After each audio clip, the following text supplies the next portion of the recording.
Ma'am अगर देखें तो टैरो के अंदर सबसे इम्पोर्टेंट कार्ड कौन सा होता है?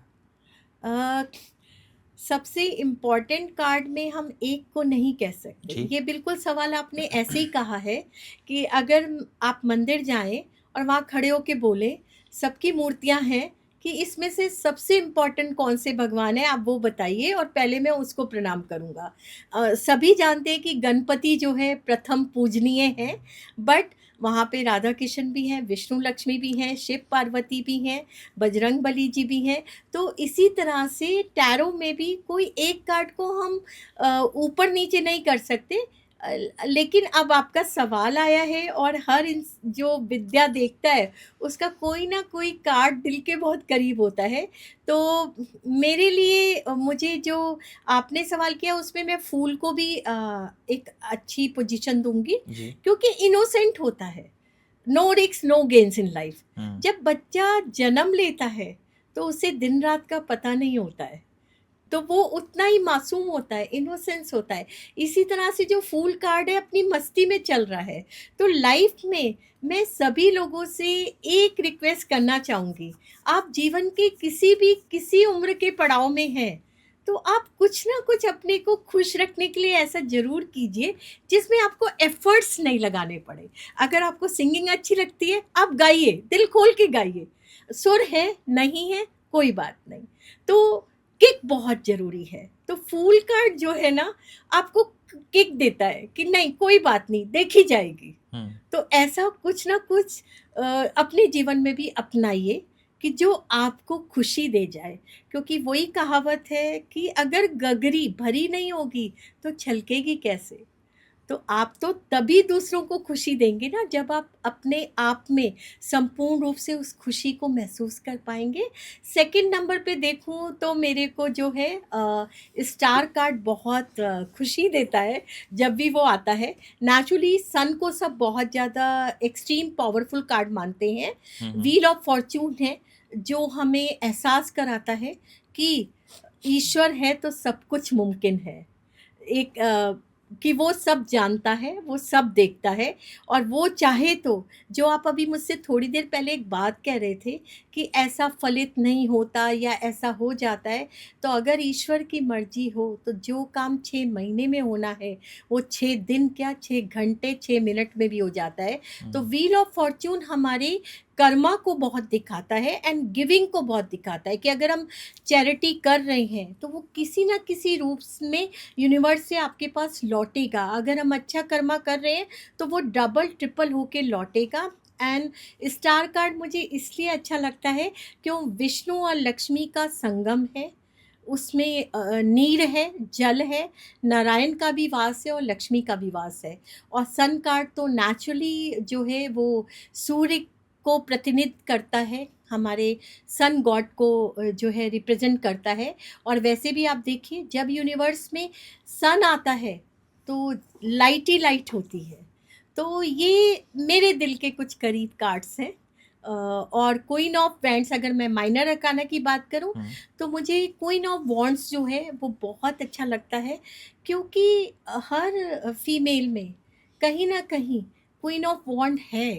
बस क्या होता है, कुछ फीमेल उसको पहचान पाती हैं और कुछ जो है पहचानते हुए भी अपनी शक्ति को वो अंदर ही रख लेती हैं। कुछ जिम्मेदारियां कह लीजिए, कुछ मजबूरियां कह लीजिए, या सही समय का इंतज़ार कह लीजिए। तो ये मेरे कुछ फेवरेट्स कार्ड हैं। बट सबसे डेंजरस कार्ड कौन से होते हैं? कहते हैं ना कि टैरो डेक के अंदर कुछ कार्ड्स तो बहुत ज़्यादा फेवरिंग होते हैं, ठीक है, आदमी के जीवन में खुशहाली लेके आते हैं और ब्लेसिंग्स लेके आते हैं। बट कहा जाता है कि कुछ कार्ड ऐसे भी होते हैं जो अगर आ गया तो कई जगह पे कहा जाता है कि डेथ को भी रिप्रेजेंट करता है। तो सबसे डेंजरस कार्ड कौन सा है डेक में? देखिए, डेथ जैसी चीज़ हम लोग देखते नहीं हैं अपने कार्ड्स में। हम एक तो डेथ को नहीं देखते हैं और एक जेंडर को नहीं देखते हैं। कई ओके। बार ऐसा होता है कि कोई प्रेग्नेंट है और हम्म। वो ये सवाल कर दे कि बेटा होगा या बेटी होगी, तो हम उसको नहीं देखते हैं। अपने आप को ही आंसर आ जाए यूनिवर्स से तो हम वो अपने दिल में रख लेते हैं, सामने वाले को बताते नहीं हैं। Number 1 thing. Okay. Number 2 thing, जो आपने डेथ की बात कही, हमारे टैरो में डेथ कार्ड है। ठीक है, but that is not for death, that is for transformation.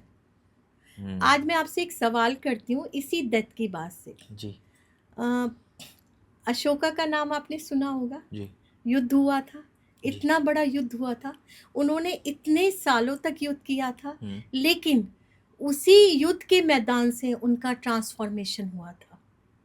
क्या आप इस बात से सहमत होंगे बिल्कुल मेरी?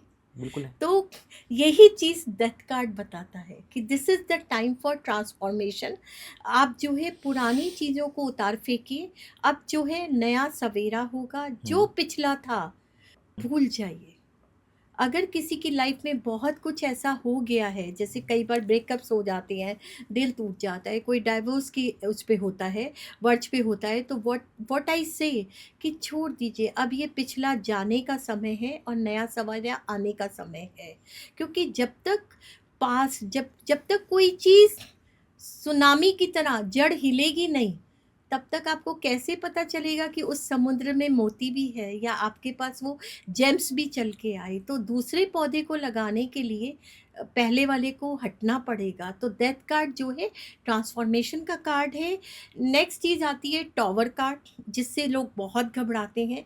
टॉवर कार्ड जो है, हाँ, यहाँ मैं मानती हूँ कि टॉवर कार्ड थोड़ा सा हम कहेंगे कि अलार्मिंग कार्ड है। मैं डेंजरस नहीं बोलूँगी, ओके बिकॉज टैरो में I am always very positive, मैं नेगेटिव नहीं सोचती हूँ।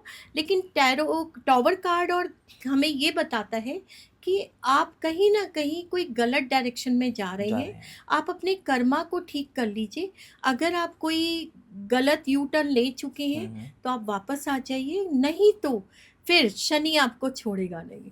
I relate tower card with the Shani.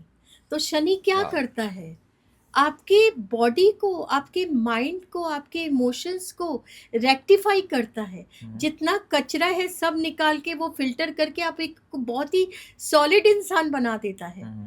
I would say one line है जो आपने अभी मुझे इन दोनों कार्ड की बात की है, जी और मैं ये चाहूँगी कि ये लाइन आप ज़रूर सब व्यूअर तक पहुँचाएं। जी बस यही मेरी आपसे एक विश रहेगी। Don't under estimate the power of worst time, never ever. जो वर्स्ट टाइम आता है वो आपको हीरा बना के जाता है। आप एक्चुअल फॉर्म में अपने इमोशनली, मेंटली, फिजिकली तब आते हैं जब आपको वर्स्ट टाइम हिला के जाता है।